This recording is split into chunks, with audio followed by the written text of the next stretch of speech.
resta uma opção, e essa opção não leva em consideração as suas escolhas. O mal se abate sobre a nossa vida e nos domina e nos atormenta do jeito que ele pode, com todo o cuidado para não nos despertarmos, para nós não acordarmos e voltarmos para Deus. Porque você poderia até pensar assim, por que então que a pessoa, depois de ser esfolada pelo mal, ela não volta para Deus? Porque o mal é inteligente, ele é esperto. Ele cozinha a gente em banho-maria. Mas em banho-maria também se cozinha. Você já deve ter escutado que alguns dizem, né? Que para você cozinhar uma rã viva, você coloca ela primeiro numa panela com água fria. Porque se você jogar a rã numa panela de água que já está fervendo, ela salta fora. Mas se você colocar na água fria e colocar no fogo baixo, ela não percebe que ela está sendo cozida. A água ferve com ela dentro e ela não reage.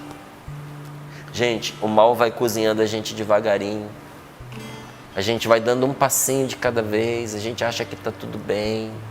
E quando a gente vê, a gente está envenenado.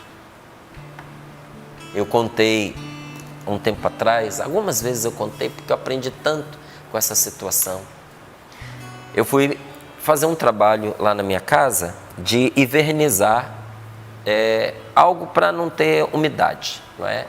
Então eu peguei aquelas resinas à base de solvente. Eu fui resinar uma parede não, um cômodo. Revesti ele com ardósia e depois, para dar um reforço, para que a umidade não passasse mesmo ali, porque aquele cômodo tinha uma parede com terra colada nela. Falei, então eu resolvi usar resina à base de solvente.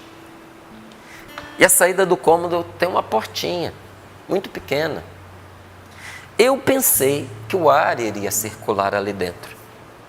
E vi na lata de resina que estava escrito lá que causava dores de cabeça, náusea, vômito, que a pessoa passava mal com aquilo.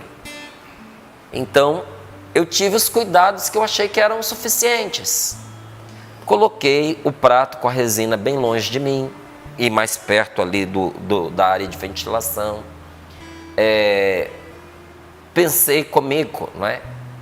Se algum desses sintomas se manifestar, eu saio daqui e faço um intervalo e delimitei uma quantidade de trabalho para eu fazer, que mesmo eu me sentindo bem ou mal, eu iria parar quando eu atingisse aquela meta. Eu falei, então, o meu parâmetro é, se eu me sentir mal, eu saio, ou se eu terminar esse trabalho aqui e estiver me sentindo bem, saio mesmo assim.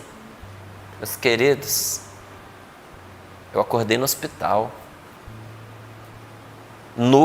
numa cadeira de rodas, com um irmão de comunidade, o Luciano da Rízia, do meu lado, num corredor, as luzes passando do meu lado, igual acontece em filmes.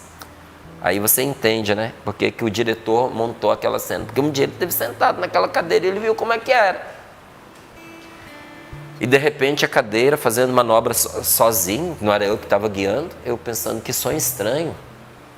Para diante de um médico que baixa, coloca o seu rosto diante do meu, olha nos meus olhos, puxa minha esposa para minha frente e diz para mim assim, você conhece essa mulher? E eu não conseguia formular um pensamento. Eu sabia que era minha esposa, mas eu não conseguia nem pensar assim, eu sei quem ela é, eu não conseguia, o pensamento não se formulava. E eu ouvi aquele médico dizendo, já tem horas que ele está nesse estado vegetativo, pelo tempo que ele esteve exposto a esse produto. Talvez você não tenha o seu marido de volta, falando para minha esposa na minha frente. Gente, como foi doce aquele momento de quase morte. Vai entrando devagarinho, vai te envolvendo. De vez em quando eu recupero uma memória daquele momento. Eu fui dopado e eu não percebi. E aquilo ia me levar à morte. Quando a minha esposa chegou comigo no hospital, o médico disse, você pegou seu marido no limiar, ele não tinha mais que 15 minutos de vida. Por todos os sintomas que que ele trouxe, não é? Já tinha saído secreção pelo nariz, pelos ouvidos, pela boca, a pupila ali dilatada, eu não tinha mais pulso, quase não respirava, não é? Então, a morte estava sentada do meu lado, enquanto eu estava caído ali no chão. Não pense você que o mal que traz a morte vai te alertar, vai te assustar, para que você reaja e escape dele. Vai chegando devagarinho e vai envolvendo a gente. Então, vós não viveis segundo a carne, mas segundo o Espírito, se realmente o Espírito de Deus mora em vós. Se alguém não tem o Espírito de Cristo, não pertence a Cristo. Pertence ao outro que dominou sobre ele e que está trabalhando para a morte dele. Se porém Cristo está em vós, embora o vosso corpo esteja ferido pelo pecado, embora o vosso corpo ainda não experimente as marcas da ressurreição e da vida eterna, embora o vosso corpo traga os sinais da enfermidade, da fraqueza e da morte, porque vai passar pela morte, embora o vosso corpo esteja morto por causa do pecado, porque o pecado trouxe morte ao nosso corpo, o vosso espírito está cheio de vida, graças a Deus e graças à justiça.